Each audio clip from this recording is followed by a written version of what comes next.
Published 1730 EDT, the 3rd of September 2017. Updated 2047 EDT, the 3rd of September 2017. It probably isnt the answer a room crammed full of 500 Celtic supporters wants to hear, but it still draws a roar of approval.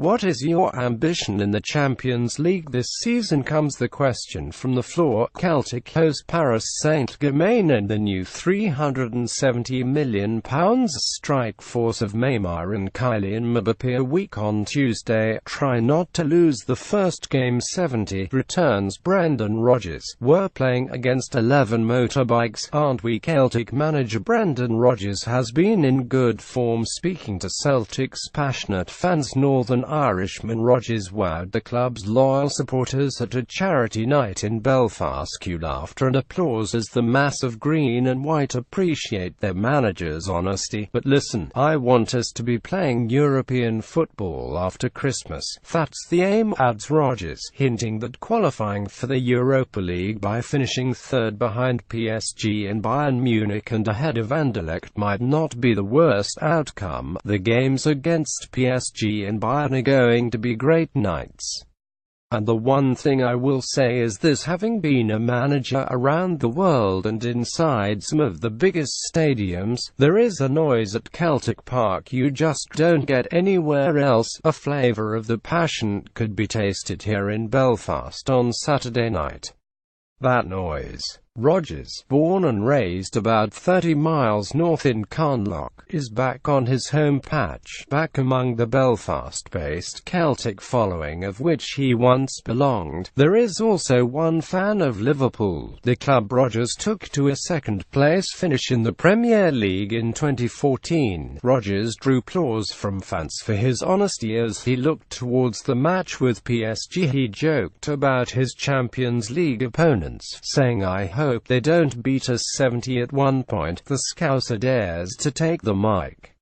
There are boos before he starts. "I would just like to say thank you, Brendan. They don't know how lucky they are.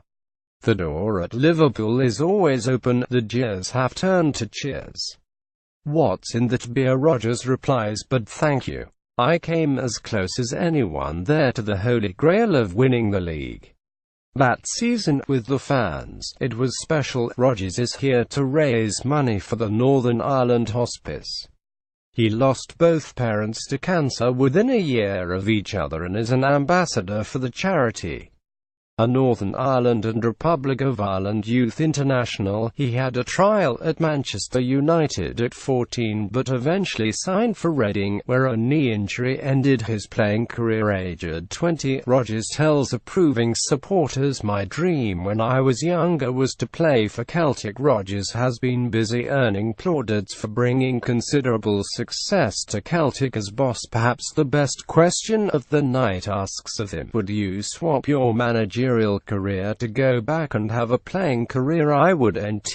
No," he answers, "because I wasn't very good. My dream was to play for Celtic.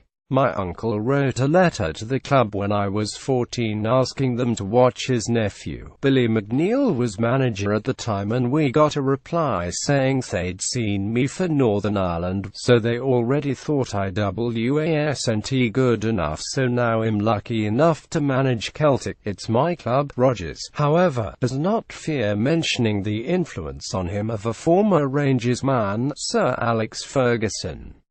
"I used to go to United's training ground, the Cliff, for 2 weeks at a time," he recalls of his trial, "but the thing that stands out was that every day I saw Sir Alex.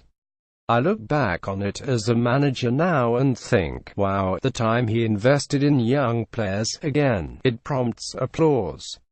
That, however, does not compare to the eruption that soon follows. talk has turned to Rangers and the return to the SPL. Celtic face Parisian moneybags PSG in the Champions League, including Brazilian Neymar Rodgers, with Scott Sinclair is thriving on pressure generated as boss of the Glasgow Giants. Is it better for Celtic and for Scottish football? The host ventures to have Rangers back as a rival. Rodgers replies, if you're in a race, you never look back, you always look forward. The only football club I ever worry about is Celtic. He was appointed in May last year, 7 months after being sacked by Liverpool. His first season brought the domestic treble and Europa apart, an unbeaten campaign. When I came out of Liverpool I needed a break. It was so intense. It was draining. We moved to London just to come away from it, he says, nodding to his wife, Charlotte, who is in the audience. I had offers from England and a couple from China, where the money is very good, and that's tempting for a boy from Northern Ireland.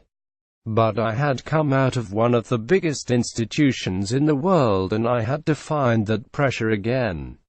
I've got that now. With Liverpool you can go away from home and draw and that's okay. But Celtic, you have to win every game. It's a different pressure. So what does the future hold? I'm 44 now. The idea was to get to 60 and have as many different experiences as possible, he says. I've done the lot already, good and bad, but everything was a rush for me when I was younger.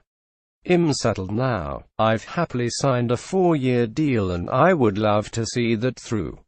I'm a lucky man. If wasn't stood on the sideline it'd be in with you guys. I just want to make you proud. His audience rise to the feet and switch from football fans to choir members in a beat. This is how it feels to be Celtic champions again. As you know, Brendan Rodgers is here for 10 in a row. 10 in a row, they sing. Rodgers, it seems, can do no wrong, even if Celtic to lose 70 a week on Tuesday.